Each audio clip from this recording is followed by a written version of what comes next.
Hi, welcome to HardReset.Info channel. In front of me HP OfficeJet Pro 1825E, and now I'm gonna show you how to clean the print heads on this device.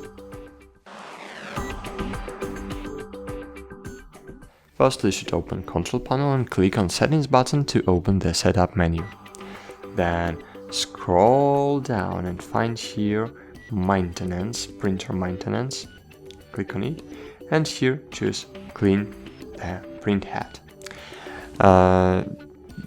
Then you need to be sure that you have the paper installed on the printer, and click Continue. In this way, the process of cleaning the print heads will be ensured by default, and you will clean your print heads. That's it. Thanks for watching. Like this video and bye. See you.